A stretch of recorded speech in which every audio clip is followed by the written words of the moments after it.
트럼프는 이란에서 20배 더 큰 공격 이후 카르그 섬의 불가침성을 끝내고 테헤란을 힘든 선택 앞에 세웠다. 2026년 7월 8일 밤 호르무즈 지역에서 상선에 대한 공격이 이란의 소행으로 지목된 후 미국 중앙사령부는 이란 해안의 군사 목표물을 대상으로 한 새로운 폭격을 확인했다.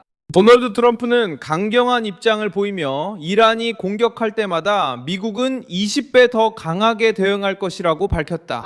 그는 우리가 그들을 강하게 타격했다고 했고, 나는 우리가 20대 1로 그들을 공격한다고 말했다. 그들이 우리를 공격하면 우리는 20번 반격할 것이다. 우리는 어젯밤에 그렇게 했고, 그들은 오늘 뭔가 했지만 사실 어젯밤 보복이었다. 실제로 두 척이 아니라 세 척의 배를 공격했다. 그리고 그들이 공격하면 우리는 훨씬 더 강하게 반격한다. 그들은 조금 전에 전화를 걸어왔다.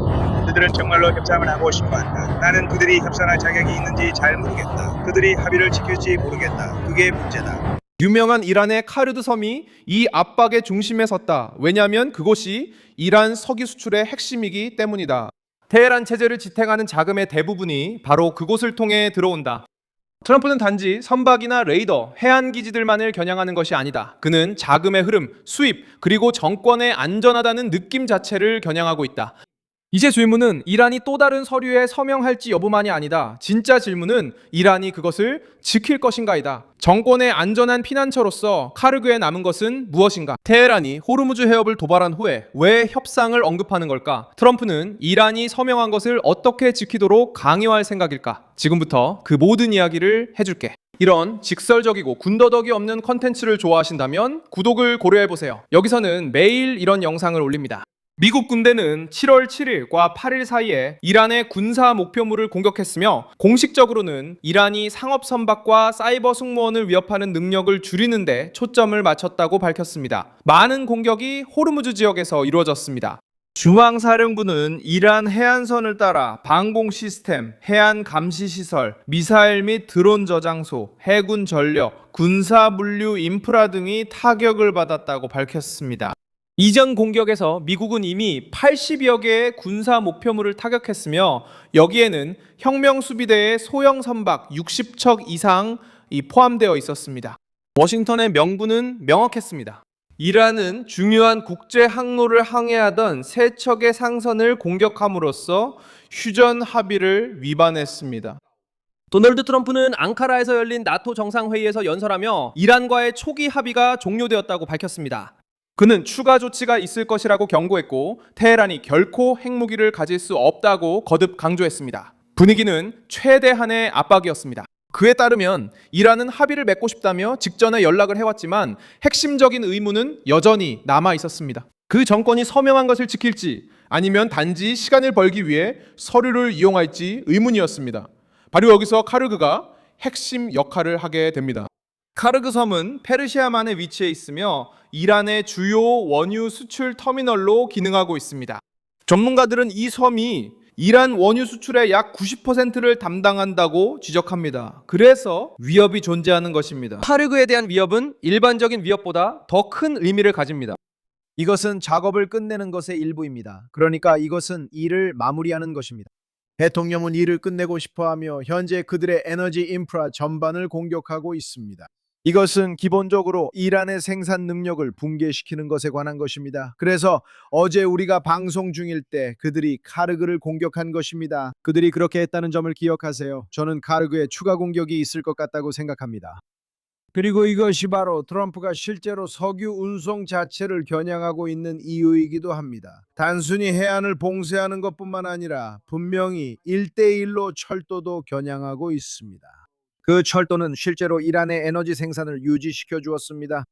분명히 그들은 전쟁 중에도 적어도 제한된 양을 생산할 수 있었고 최소한 그 철도를 통해 수출할 수 있다는 것을 알고 있었습니다. 트럼프는 그것을 끝내고 싶어합니다. 그리고 그것이 바로 그들이 하고 있는 일입니다. 이것은 단순히 특정 지점을 타격하는 것이 아니라 테헤란의 주요 경제 동맥을 직접적으로 압박하는 것입니다. 트럼프는 이미 카르그와 이란의 다른 석유 및 가스 인프라 거점을 장악하겠다고 위협한 바 있습니다.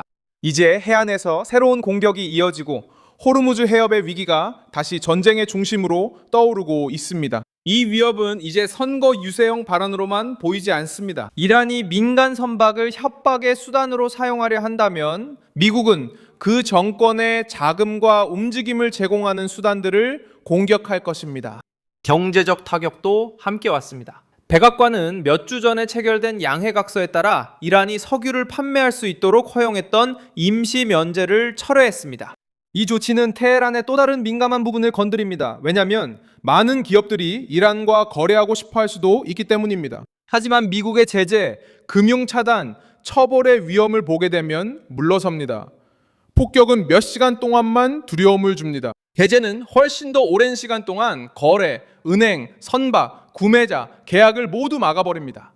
스티븐 힐튼 데일리 전 미국 육군 정보부 요원은 바로 이 위기의 더 깊은 측면을 지적했습니다. 그에 따르면 공습은 언론의 헤드라인을 장식합니다. 하지만 석유 면제 철회는 받아들이기 가장 힘든 타격이 될 수 있습니다. 군사 작전에는 한계가 있습니다. 경제적 압박은 매일 밤 폭발이 없어도 계속해서 압박을 가하고 있습니다. 제우아라 공군의 이들 국가에서의 활동입니다. 이제 이런 공격들이 이란을 겨냥해서 사용되고 있는 걸까요? 제 말은 우리는 알 수 없을 겁니다. 이 일들은 비공개, 기밀 환경에서 진행됩니다. 정확히는 모르지만 비행 추적 레이더 자료를 보면 이 지역에서 급유기와 드론이 계속 이륙하고 있음을 알 수 있습니다. 질문에 답하자면 왜 늘 쿠웨이트와 바레인일까요? 참 흥미롭네요. 저에게 정말 말이 되는 유일한 것은 이란의 경우라면 아마도 아랍에미리트와의 외교 협상이 진전되고 있을지도 모른다고 주장할 수 있다는 점입니다. 또 다른 문제는 고려해야 할 주장이 또 있다는 점입니다. 게다가 이란의 관점에서 볼 때 특히 미국이 지난 48시간 동안 훨씬 더 광범위하고 대규모의 공격을 감행한 점을 고려하면 이란인들은 그 수준에 맞대응할 의지, 아니 어쩌면 능력이라기보다는 의지가 없다고 할 수 있습니다. 그게 전부입니다. 그들에게는 바레인에서의 공격을 감행하는 것만으로도 상징적인 관점에서 필요한 승리를 얻을 수 있습니다. 그 효과와는 상관없이 말이죠. 저는 이렇게 대규모 공격이 이틀이나 이어졌음에도 불구하고 아직 아랍에미리트나 사우디아라비아에 대한 공격이 없었다는 점이 놀랍습니다. 백악관도 호르무즈 해협에서 테헤란의 결정에 따라 며칠, 몇 주 혹은 그 이상 지속될 수 있는 교전 사태에 대비하고 있습니다. 미국 당국자들은 이번 위기의 지속 기간이 이란이 상선에 대해 어떻게 행동하느냐에 달려 있다고 말합니다. 다시 말해 트럼프는 기준을 이란의 손에 넘긴 셈입니다. 멈추면 대화의 여지가 생기고 계속하면 응징이 계속됩니다. 이란 당국자들은 미국의 공격을 침략 행위로 규정하고 어떤 군사적 압박도 정권이 자국의 국익을 포기하도록 강요하지 못할 것이라고 밝혔습니다. 모함마드 바게르 갈리바프는 협상의 핵심 인물 중 한 명으로 워싱턴이 약속을 어겼다고 비난하며 호르무즈 해협은 이란의 조건 하에서만 다시 열릴 것이라고 밝혔습니다. 이것은 항로, 요금, 허가, 그리고 통제를 둘러싼 전쟁입니다. 테헤란은 바레인 미군 기지와 진지를 공격해 힘을 과시하려 했습니다. Americanas em Bahrein e Kuwait. 보도에 따르면 바레인, 쿠웨이트에서 이런 일이 있었다고 합니다. 이란이 기지, 선박, 그리고 상업 항로를 위협에 빠뜨리면 워싱턴은 더 강하게 대응하고 더 많은 자금을 차단할 명분을 얻게 됩니다. 젠크 위구르는 이번 전쟁이 이란 내에서 지도부를 오히려 강화시킬 수 있다고 평가했습니다. 왜냐하면 폐쇄적인 정권은 외부의 공격을 저항의 선전으로 이용하는 경우가 많기 때문입니다. 하지만 더 중요한 것은 알다시피 저는 이란의 저 정권이 권력을 잡고 있는 걸 원하지 않습니다. 저는 이스라엘이 원하는 식으로, 그러니까 모두를 죽이고 지상군을 보내서 정권 교체가 될 때까지 암살하는 그런 멍청한 방식으로 하고 싶지 않습니다. 아니요. 저는 그런 것에 전적으로 반대합니다. 저는 이란에서 자생적인 변화가 일어나는 모습을 보고 싶습니다. 불행하게도 이 전쟁에는 그런 점이 있습니다. 이것을 훨씬 더 어렵게 만들었습니다. 정확히 그렇습니다. 지금 이 순간 그들이 미국을 어떻게 보는지보다 이것이 더 중요합니다. 이로 인해 그들은 국기 아래 하나로 뭉쳤습니다. 이것은 정권을 1000배나 더 강하게 만들었고 그들이 미국과 이스라엘을 상대로 전쟁에서 이길 것처럼 보이게 만들었습니다. 이것은 그들을 엄청나게 인기 있게 만들 것입니다. 그래서 이것은 상상할 수 있는 가장 어리석고 역효과만 낳는 전쟁이었습니다.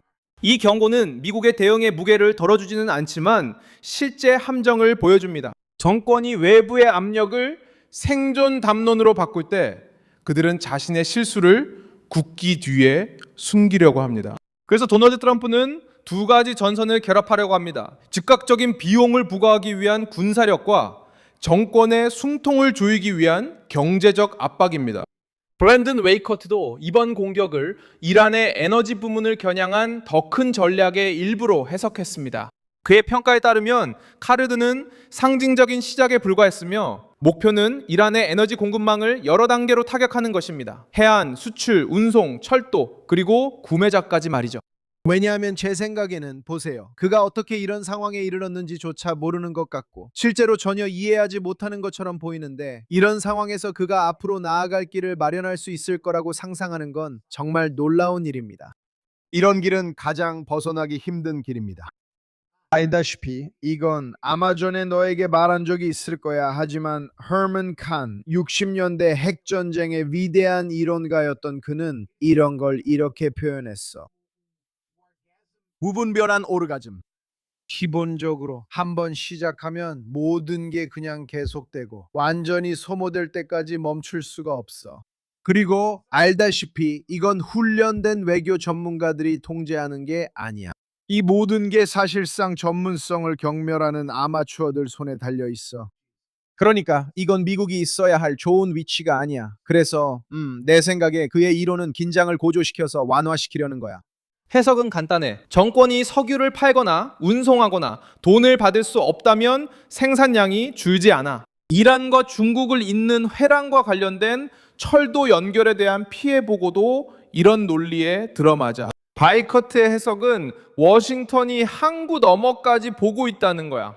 워싱턴은 석유의 이동 경로, 철도, 대체 경로, 그리고 테헤란을 전략적 구매자들과 연결하는 지점들을 주시하고 있어. 만약 유출 흐름이 막히기 시작한다면 그 체제를 어떻게 유지할 수 있을까? 트럼프의 계산은 반드시 대규모 지상점령을 선언하지 않고도 압박을 가하는 것처럼 보여. 이런 종류의 작전은 훨씬 더 많은 탄약, 병력, 그리고 위험을 필요로 할 거야. 현재 단계는 역량을 무너뜨리고 대가를 부과하며 테헤란이 더 약한 입장으로 협상 테이블에 돌아오도록 강요하는 데 초점이 맞춰진 것 같아. 한편 엘살바도르가 미국 군대와 콜롬비아 당국의 지원을 받아 6.68톤의 코카인을 사상 최대 규모로 압수한 것은 같은 국제 환경에서 또 다른 점을 강조해 워싱턴은 다양한 경로에서 불법 조직과 적대적인 정부를 압박하기 위해 무력, 정보력, 협력을 활용하고 있어. 태평양에서는 마약 밀매에 대응한 거야. 걸프만에서는 이란의 해상 협박에 대응하고 있어. 논리는 비슷해. 항로를 통제하고 자금을 차단하며 혼란을 일으키는 집단들에게 대출을 덜해주는 거지. 이란이 선박 공격 후 협상을 요구하면 누가 그들이 같은 일을 반복하지 않을지 보장할 수 있을까? 에너지 시장은 이미 영향을 받았다. 유가가 이번 사태로 다시 오르면서 선박들은 호르무즈 해협 통과를 재검토하고 있어. 트럼프에게는 이 항로를 계속 열어두는 게 더 시급해진 거지. 이란에게는 위협의 가치가 더 커진 셈이야. 차이점은 미국이 이제 공격 의지를 보이고 있다는 거야. 단순히 방아쇠를 당기는 손뿐만 아니라 그 손을 지탱하는 주머니까지 겨냥하겠다는 거지. 카르그는 상징이 됐다. 이란 정권이 지켜야 할 돈, 석유, 통제하고 있다는 겉모습이 모두 집중되어 있기 때문이다. 호르무즈는 상징이 되었어. 왜냐하면 세계가 테헤란의 손에 맡길 수 없는 것, 즉 세계적 동맥인 이 해상로에서의 항행의 자유를 보여주기 때문이지. 이 영상을 끝까지 시청해 주셔서 정말 감사합니다. 화면에 표시되는 픽스키를 통해 저희 프로젝트를 후원해 주세요. 저희는 진실로 여러분께 정보를 전달하는 데 집중하는 독립 채널입니다. 여러분의 후원이 저희가 계속해서 활동할 수 있도록 도와줍니다.